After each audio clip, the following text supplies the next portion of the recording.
Greetings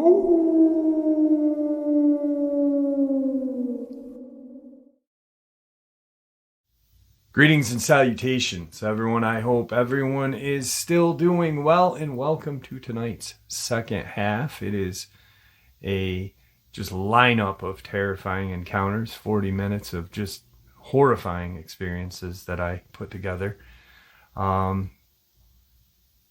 Before we jump into all of these experiences, though, a couple links. As many of you know, I rely on Patreon, PayPal, channel membership, and the merch to help the channel to continue to grow and go. Links to Patreon, PayPal, and channel membership is in the description below. Merch displayed directly under the video. Also, Dogman Frightening Encounters, Volume 1 through 3, the audiobook versions. They were written and researched by Tom Lyons, narrated and produced by me, Jeff Nadolny. Those audiobooks are available on Audible, Amazon, and iTunes, links to which are also in the description as well. And finally, last but definitely not least, if you'd really like to help support the channel to continue to grow and go, simply subscribe. It doesn't cost a cent. Click the like button, takes half a second. If you don't want to miss out on any of the informative uploads I put out daily, click that bell icon, and folks, please leave a comment. Why? Well, because all these things really do help this channel to continue to grow and go, and folks, they do matter. Now, everyone, I have taken far too much of your time. Let's jump into tonight's second half, shall we? Tonight's first encounter. Me, my two brothers, and one of their girlfriends were out enjoying the sunset at one of the many beautiful nature spots we'd love to go to. There's a lake there, so my brothers were fishing off the edge as we sat, made a fire, and watched. We'd been there quite a while. It was starting to get kind of dark now, and that usually means it's real dark inside the woods, and we still needed to walk back to the car. So, as we were getting ready to go, everything got dead silent. It was very odd. Birds had went quiet, no sounds from squirrels or any of the previous background noise from earlier. Nothing. After about what seemed like forever, but in reality was a few seconds, out of nowhere we started to hear howling and yipping from coyotes, and they didn't sound too far away. It sounded like they could have been 20 of them. My brother picked up his 12 gauge and told us all to move quickly. If those coyotes were hungry and in a big pack, we could be in some trouble. So we're in a full sprint back to the car. The coyotes sounded like they were getting closer and closer. At one point, like they were right on our tail. It was pretty scary. It seemed like they were after us at the time, but when I think back, I think they were running from something. Because no coyotes attacked us when we had stopped to get into the car. And there were 4 of us. We had to stop and open the doors. If they were after us, they could have easily taken one of us at that point. But right as we reached the car, it sounded as though they had made a turn left and were running off in that direction. But we were too spooked and wanted to get out of there. On the way home, we have this little pull-off that runs parallel to the main road. My brother noticed this little sign that's made by hand in wood that said, Werewolf Hollow. Mind you, we've lived here all our lives and we've never seen it. Been this way dozens of times before. Never once saw this sign. So we decided to take it because it piqued our curiosity. Along the pull-off is a guardrail. Behind that guardrail is a 70-foot drop to a sheep farm in our area. We round the turn where we couldn't see around, and we came upon this creature, huge and hairy. It had pointed ears that looked like a German shepherd's. It had these piercing yellowish-green eyes. The eyes were separated pretty far apart. The arms hung down to its knees and appeared to be at least 8 feet tall, hunched over. As we came around the bend, my brother stopped in the middle of the road. This thing was just staring at our headlights while we are trying to make sense of what we are looking at. It didn't look like a bear. What the hell else could look like that? After a few seconds, this thing turns around and takes one hand and lifts itself up over the guardrail and over the 70-foot drop, all in one swift motion. We were all a bit too creeped out to go and look and see if we could see anything. It was dark anyway. The next day, my brother and I went down to the farm at the bottom of the 70-foot drop. we had seen this thing jump over. We told them what we had seen and asked if we could maybe walk back to the property and see if we could find anything. As we are walking, the farmer is telling us about how sheep had been coming up dead with their throats torn out. Said it was the strangest thing because most game in the area hunt for food to eat. These attacks seem vicious without purpose, and that was the weird thing. He also told us that they had some saliva tested, found on the neck of one of the sheep. It tested positive for unknown canine. The wooden sign at the entrance of the pull-off was gone as well as when we had gone back. We saw these things, all four of us, with no hallucination. Bear was ruled out. All four of us agreed on that. There's no way it was a bear. The features this thing had, it was scarier than anything we'd ever seen. I thought maybe it was a new species. My personal opinion is we saw a real-life werewolf. The others are more skeptical than I am, though. Tonight's second encounter. I live in rural Idaho, about 5 miles from the res. Growing up, we heard all sorts of stories and legends surrounding the reservation. I'd have to admit I was a bit skeptical when it came to things we had heard. My best friend and I have always been drawn to the paranormal. When we were about 16 or 17, we decided to go for drives on the res at night. The area we live in has a very tight-knit community, and our little town has just over 10,000 people. We basically have no crime and everyone feels pretty safe, so driving around at night is no big deal. We went on our nightly drives fairly often with no experiences to note. One day we had heard a story from someone at school about an abandoned schoolhouse on the other side of the reservation. Just past the schoolhouse, there's supposed to be this small bridge that went over a large farming canal. The story was if you drove to the bridge and turned your car off, you could hear water babies. If you don't know what water babies are, there are many stories and legends stemming from Native American culture. Look them up. Anyway, we decided that was going to be our next driving destination. Neither of us had ever heard of a water baby cry, so we were interested. That night after dark, we jumped in the car and started to drive out there. The closer we got to the schoolhouse, the more uneasy I began to feel. We drove past the building that was supposedly the schoolhouse and stopped. On the bridge, I cut the lights and killed the engine. Silence. There was no sound but rushing water below the bridge. We sat there for what felt like forever. In reality, probably only 4 to 5 minutes had gone by. We heard nothing but the water. We started joking about the story being fake and decided that it was a bust and just go home.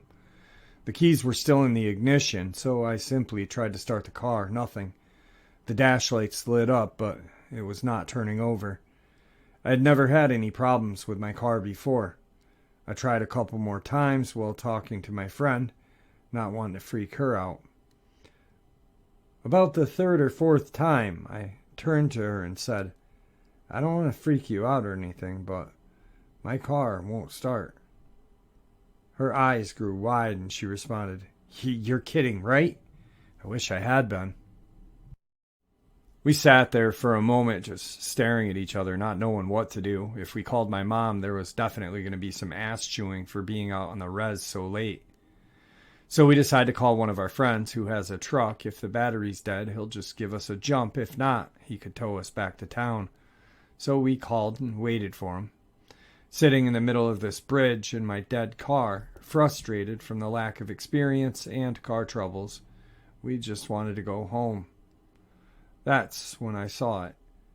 It's a well-known fact that the reservation has packs of wild dogs that roam around killing livestock, and there has been a few instances of them attacking kids and putting them in the hospital. This was no dog. I've seen coyotes and wolves, and there was no way in hell this thing was either of those. It was skeletal, like a malnourished animal, and was walking on fours, slow and low to the ground. It was walking along the canal toward the bridge. I smacked my friend, making her turn to see what I was staring at. We both stared at this creature slowly coming towards us in disbelief. Instinctively, I honked the horn. At least that still worked. This is where things get really weird. This thing stands on two legs, arms limp at its sides. I scream. I had never seen anything like this in my entire life. The best way I can think to describe is that it looked like Professor Lupin's werewolf form in the Harry Potter and Prisoner of Azkaban movie. It was friggin' massive, standing at least 8 to 9 feet, and was just staring right at us. It took a couple steps forward. My friend and I froze. We were trapped in my car that wouldn't start. As it slowly started walking towards us, headlights appeared in the distance. As the lights came closer, the creature dropped back to all fours and took off into the hills where I assume it had come from. Our friend pulled up to help us, and both my creeped out friend and I just kept quiet about what we had seen. He walked up to the car. I rolled the window down. He suggested we push the car off the bridge to the side of the road and pop the hood. So I threw it in neutral and got to the side of the road. My friend asked me to pop the hood and we try to start the car, so I did. The damn car started right up. I don't know what caused it not to start from before, but that night I had an experience I will never forget. I don't go out to the res anymore at night. I'd really rather not see whatever this thing is again. Tonight's third encounter. I live in Finland near the coast. 2 years ago I was out hunting. It was getting late and dark, so I decided to head back home. I had to walk about 2 to 3 kilometers through the forest to get to my car. It had gotten pitch black outside at this point, so I had my LED headlamp on for light as I walked. As I walked, I kept hearing unusually loud noises. I knew something big was moving. I was 100% sure it was a moose, as I've encountered lots of them in the forest. And they do make lots of noise and vibrations when they walk. I couldn't see anything, though, and it was getting closer to me. All of a sudden, this super awful smell hits me. It smells like crap and something really rotten.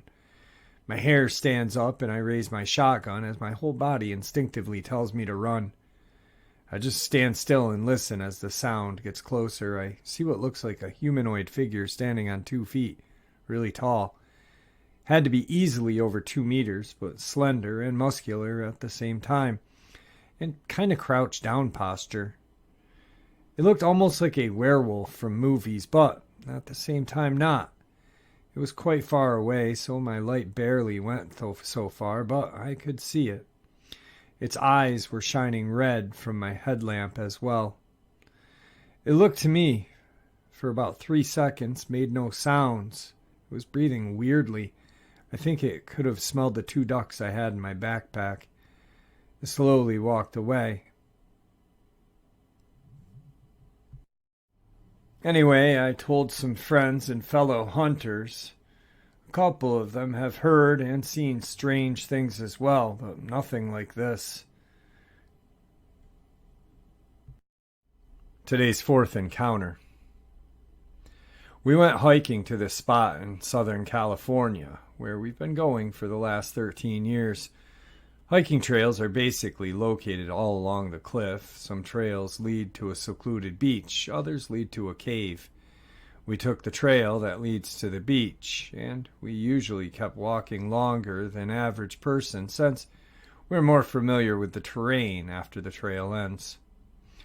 Around 4:30 in the afternoon, we decided to hike back up the trail while watching the sunset. At the same time, the moon is rising in the opposite direction. This moon was huge, probably one of the biggest moons I've seen here. We decided once we got back to the top of the trail at around 5:30ish to keep hiking along the same trails, which we've only been on once. The night was still young and plenty of families were still walking the trail. I decided to take a break after a short jog to enjoy the scenery and appreciate the moon. At this point, my husband and son were pretty far ahead of me, and all I could see was their silhouettes. The night was now upon us, and the fog from the Pacific was making its way up the cliff into the hiking trails. My husband and son decide to turn back and meet me because it's getting dark. My son begins to run past us. At this point, my husband looks towards his direction and sees a black silhouette of a tall person standing about 9 meters from my son. As soon as this thing notices that my husband is looking at it, it gets on all fours and takes off like an animal. He yells for my son to come back. He then tells me what he saw and says something is running across the trail. I'm scared of dogs, so the first thing I thought was stray dog running loose. He says no, much bigger than a dog, almost the size of a bear, but it had the silhouette of a man standing in the middle of the trail and took off on all fours as soon as I looked at it. He said this thing was darker than the dark around us. At this point, we're freaked out. We're hugging each other close, not knowing what to expect next. We're basically in the middle of the trail we've only been on once, with a crappy phone and no service. We looked around. The trail was completely empty with no one to be seen. We were basically the only ones there. The trail went from being packed with people to now us three being the only ones there in minutes, which made everything all the more terrifying. We decided to suck it up and walk back to our car, which meant we had to pass by where my husband had seen this thing on the trail. My husband said he thought he saw this thing run down the trail, but once we got to that spot where he saw it, the trail turned right, but the figure ran left. To the left was a fence and a bunch of tall brush, making it impossible for something to go that way. Whatever it was would have had to have jumped the fence to keep going the way it went. We never saw or heard it jump the fence, and better yet, we didn't even hear its footsteps or anything move in the brush. My husband said it just disappeared. We managed to keep walking along the trail while holding my husband's flashlight on his phone pointed at the fence and the bushes. The only thing I had on me was a water bottle, and I was ready to use it as a weapon. All we could hope for at this time was to see other people along the trail.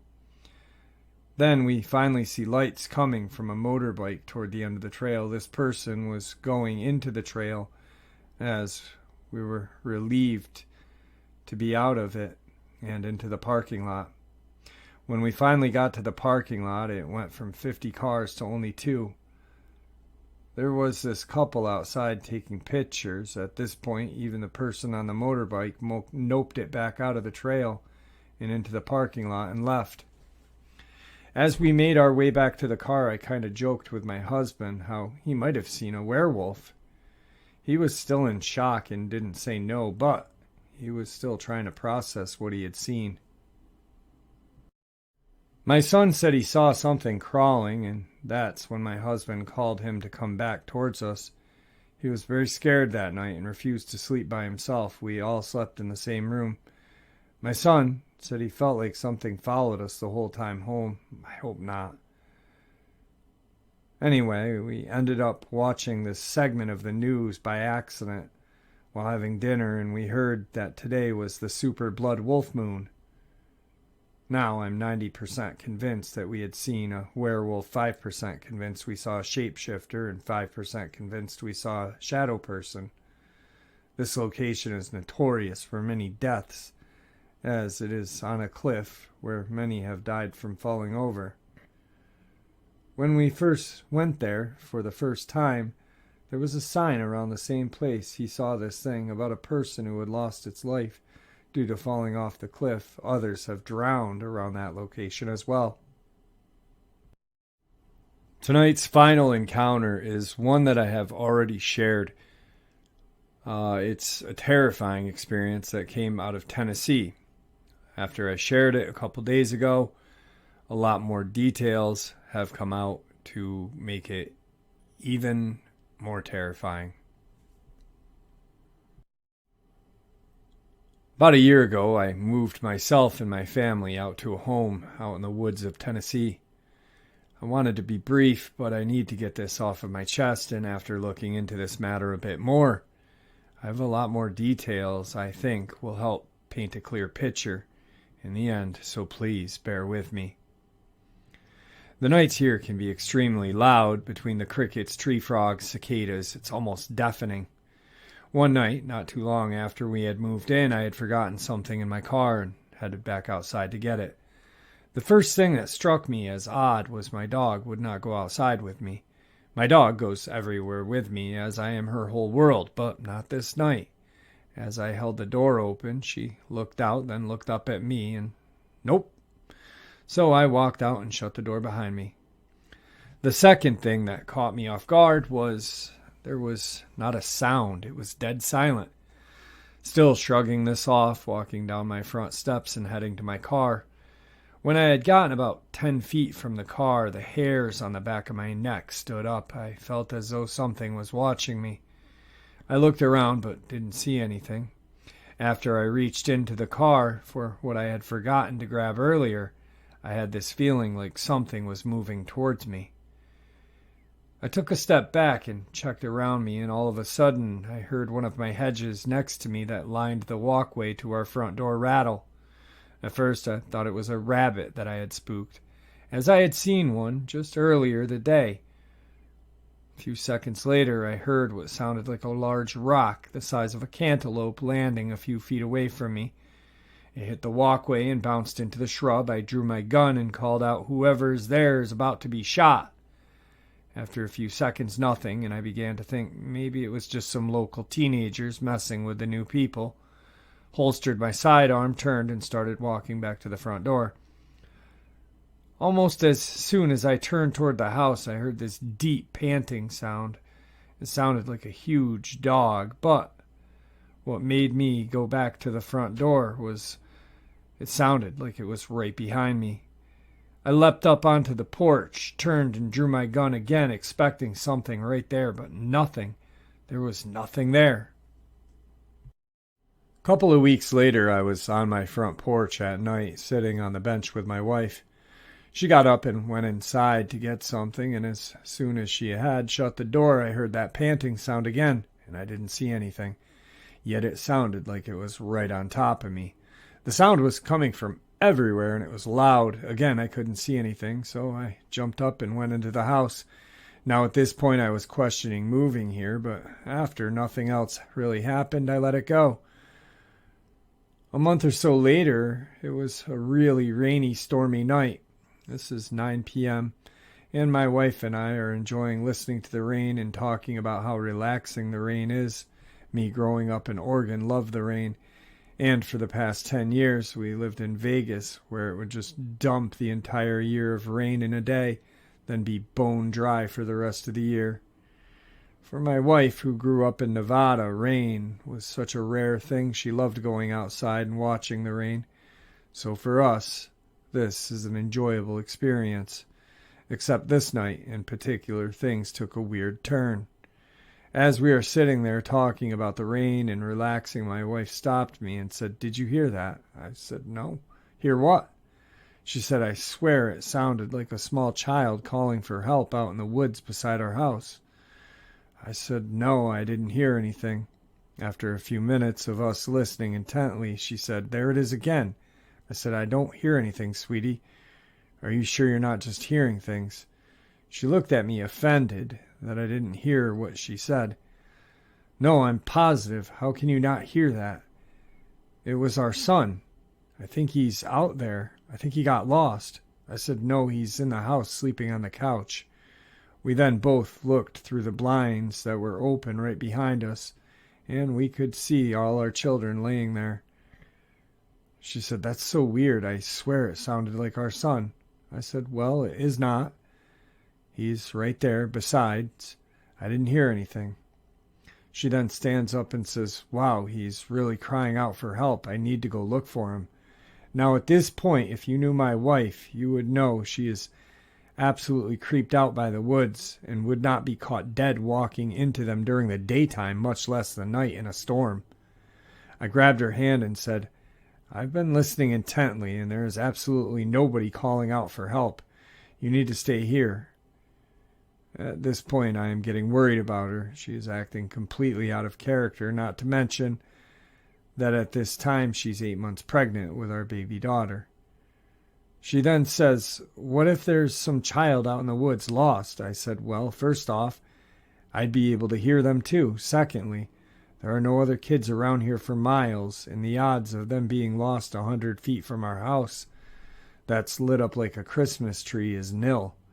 She then says, "I know, but what if it's a kid?"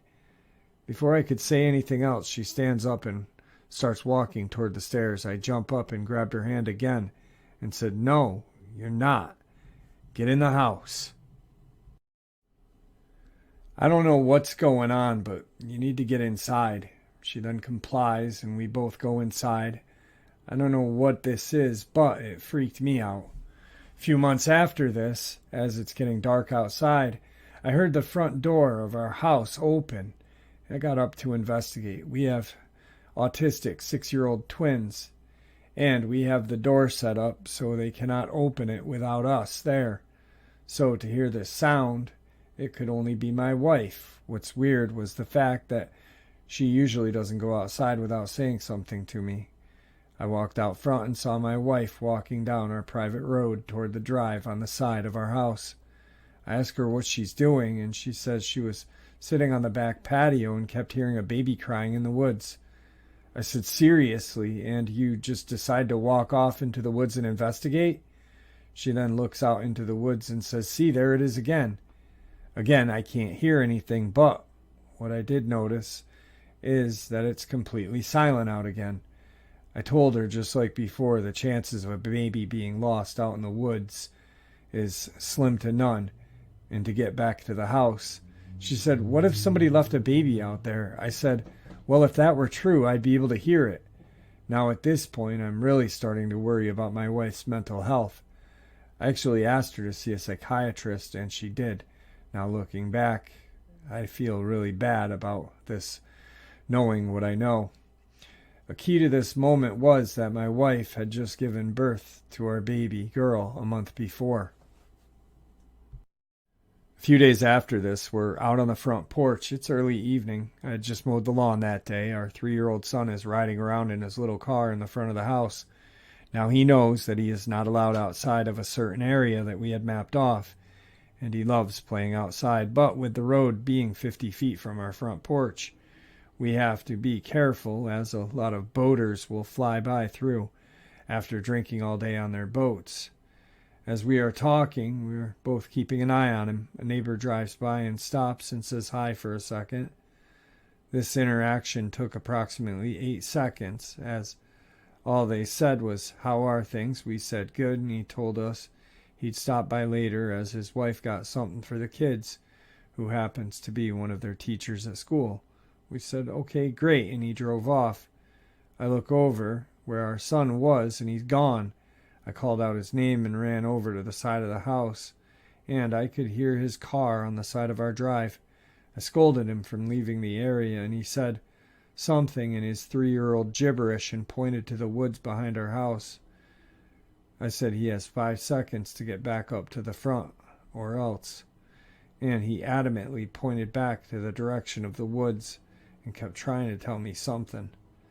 I looked off in the direction of the woods and just assumed he had seen a deer or a squirrel or something and wanted to see it up close. I walked him back up to the front of the house. He cried the whole way there. He got real upset, and I wouldn't let him go to the woods. But I just wrote this off as him being curious, and most 3-year-old boys are. Now, this incident isn't isolated, as our twins had done similar things, but nothing quite as extreme as this. There have been nights where we had just lied down for the night and heard a loud bang on the side of our house on the wall beside our bed. It was so loud that I had jumped up and looked out the window. Our floodlight had come on, but I couldn't see anything. Weird part about this is that our bedroom sits 12 feet from the ground. I put on my slippers and grabbed one of my 12-gauge shotguns and walked outside to investigate. It was dead silent again. The floodlight that's on the side of the house had clicked off at this point, so I walked over to the end of the deck and shined my light around the yard. Nothing. I walked around the house and shined the light around intently. As I approached the back side of the house, the hairs on the back of my neck are standing up. It felt as though someone was watching me. I shined my light up in the trees, but nothing. I rounded the corner, and the first thing I noticed was that my 3 dogs that were in their area weren't making a peep. Now, our dogs have no filter and will bark at anyone and everyone. This includes me. So to see them just hiding with their tails between their legs, not making a peep, really worried me. As I kept walking, all of a sudden, the crickets and frogs started making sounds again. It was as if someone had clicked on a switch. I walked back to the house and told my wife that I hadn't seen anything. She shrugged it off and said, okay, as long as our dogs are okay. Due to the circumstances that night, I decided to let the dogs in and sleep with us. This very same thing has happened on all 4 exterior walls of the house. It's random, annoying, but just like this instant, every time there is nothing when I go outside. There have also been times where we're just sitting in the house, and as I'm watching a movie with my wife,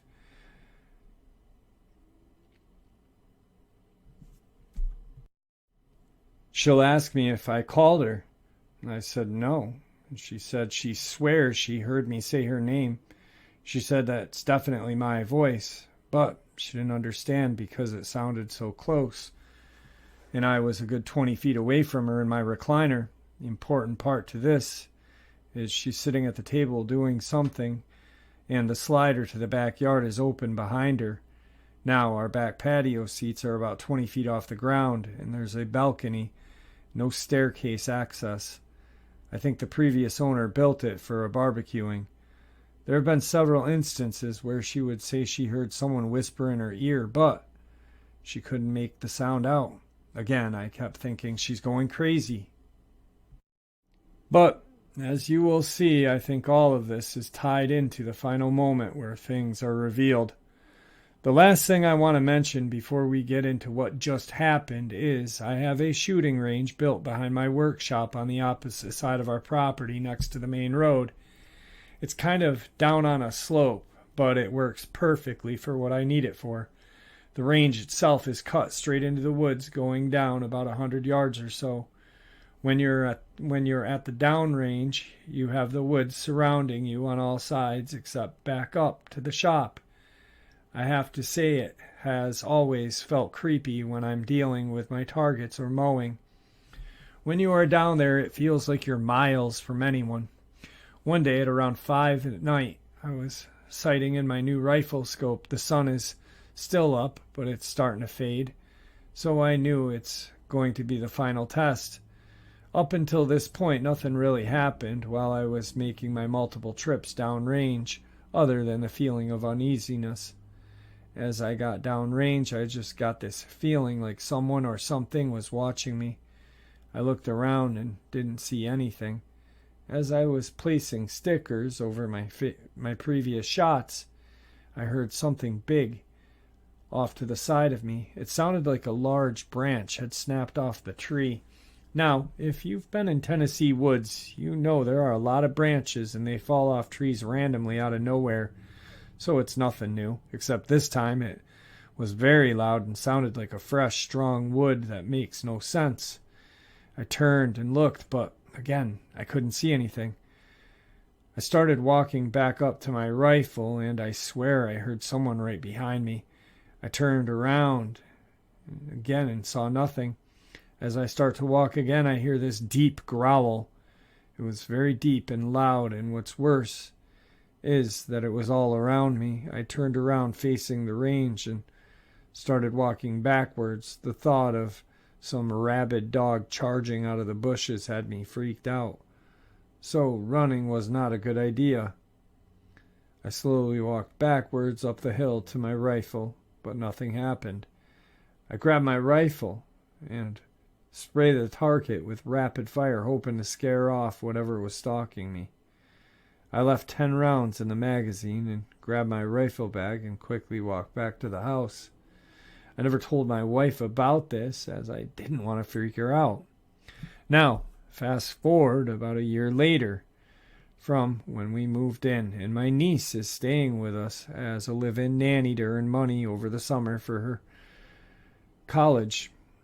We were on our way back from the store, about a mile from our house, and I see two eyes reflecting in the headlights coming from a wide tree on the side of the road just ahead.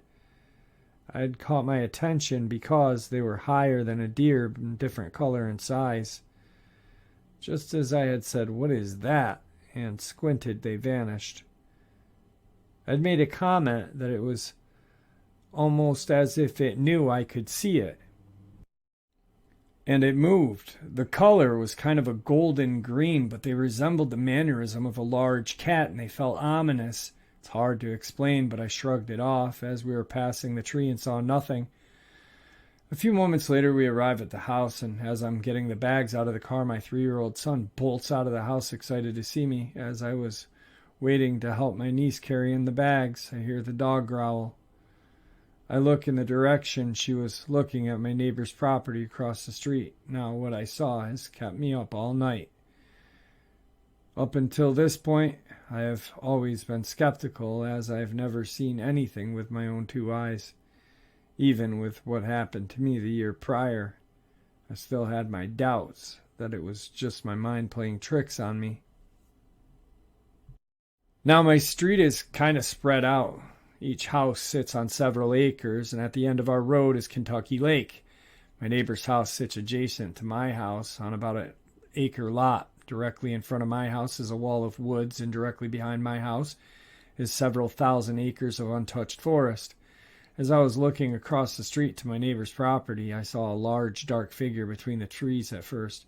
The movement caught me off guard, as it looked like something big moving quickly on all fours. Then, when it came out into the clear view, it stood up and walked like a man. At first, I didn't know what to make of it. It was very tall. But what was strange about it was the distance it covered. And the fact was, when it was in front of the shed, I swear I could see through it. It was clearly walking quickly and moving faster than any person could sprint. More importantly, there was no sound. It was like it was phasing in and out of reality as it moved. I said, "What in the hell is that?" and realized that it was looking directly at us. It had moved at an angled way from us to minimize its time out in the open, and moving quickly as it could while still being silent. The hairs on the back of my neck are standing up. I realize that whatever it is stalking us. I told my niece, "Get in the house now," and I grabbed my son and booked it in as well. I grabbed my AR-15 with a short scope and looked back outside to see my niece is still grabbing stuff off the car. Knowing I had told her firmly and clearly to get into the house, her disregard for my command annoyed me, but still I watched over her without saying a word. As she was slowly walking, she turned toward the woods across the street from my house and suddenly bolted to the house. She ran up the steps in a panicked state. I asked her what she had seen. Her face was pale white. She said, "I heard something big in the woods walking loudly on the leaves, and when I turned towards it, I heard a deep guttural growl." I asked her why she didn't come in when I told her, and she said she thought I was talking to my son. I told her what I had saw, and she wanted to get a closer look and see if she could see anything. I told her that's not a good idea, and she went anyway. As she's walking down the walkway, I heard the sound of dry leaves crunching in the woods across the way. I told her to stop and take a flashlight. Now at this point, she's 6 feet away from my wife's SUV. As she turned and started walking back to me, I caught the glimpse of something gray and hairy bolt from behind the SUV back across the street into the woods. My porch is a raised porch, and our SUV is about 6.5 feet tall. And whatever this was, it cleared 45 feet in what looked like one jump. It moved like lightning. Whatever it was, it wanted my niece. It jumped behind the car out of my line of sight and was waiting for her. I still doubted my warnings, and she still doubted my warnings, and grabbed the flashlight and walked back toward the car. As she was entered the driveway, She stopped dead in her tracks. Leaning forward like she had seen something, I asked her what she saw. She turned and ran back up to the porch with a terrified look on her face, saying no, no, no over and over again. She said she saw a figure hiding inside the tree line, and that she had seen its eyes. I asked her what they looked like, and all she could say was they looked dull red at first, but when she got closer, they looked dead.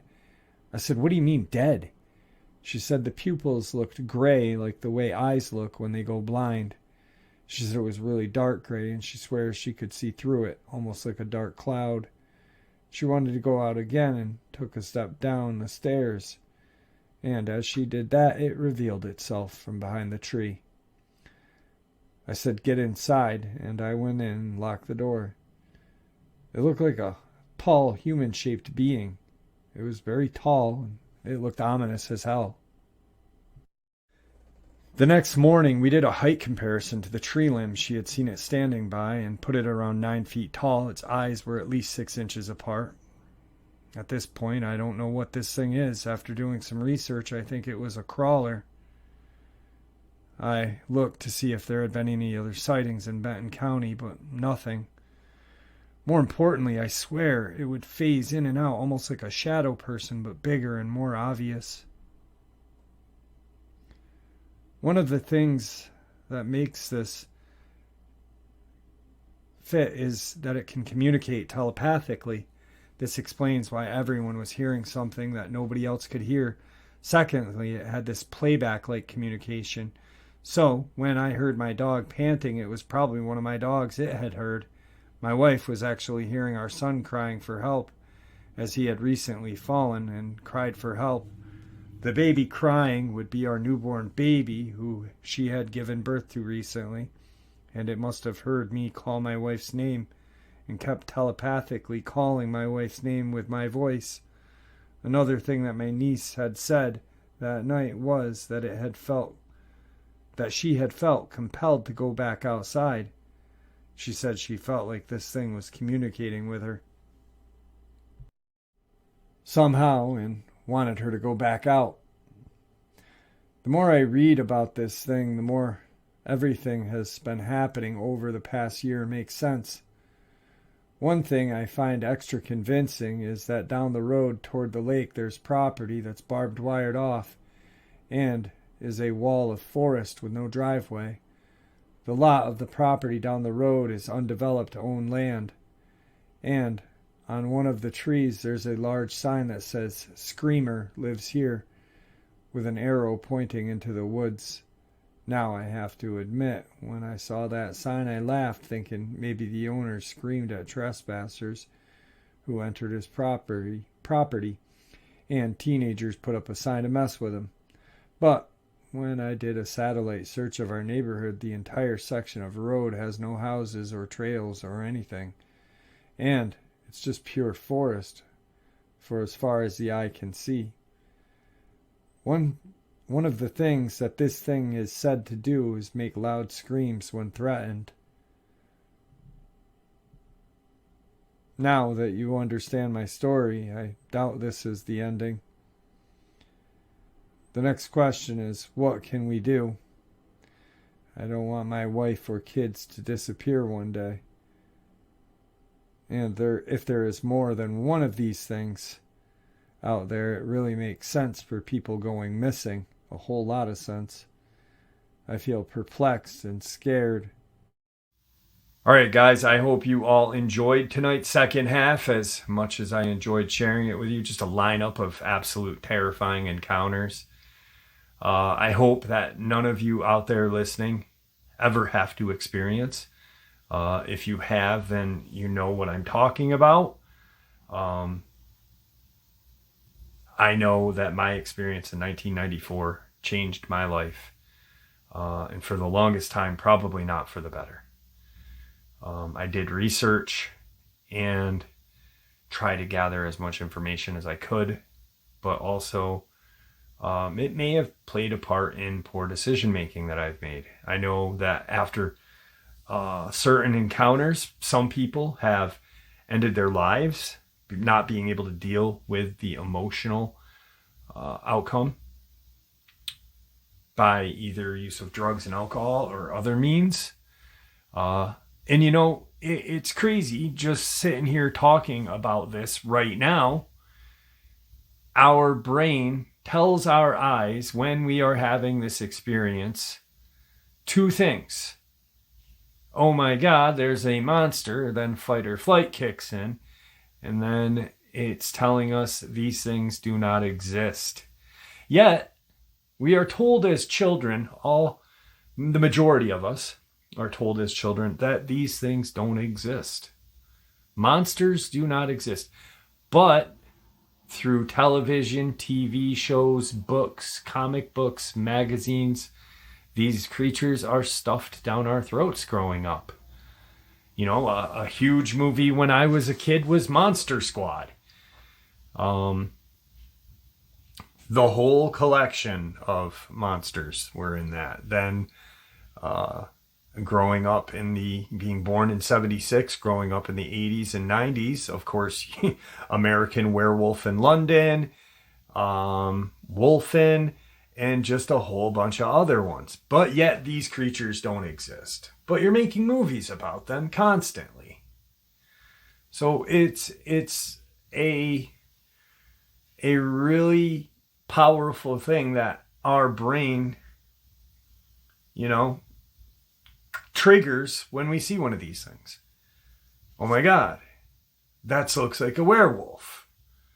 But they don't exist, but it's standing in front of me. Oh my God, that thing looks like the creature from Chud.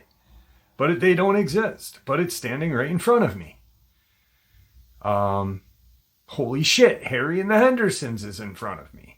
You know, it's crazy. It is crazy. It's almost like the government knows that people are going to see these things and they want to play that psychological kind of warfare on us too. I don't know.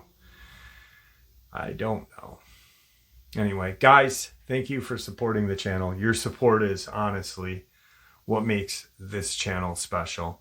It gives people here on a daily basis to share their theories, ideas, and experiences without judgment and respect. You know, every once in a while I do see a person, a troll,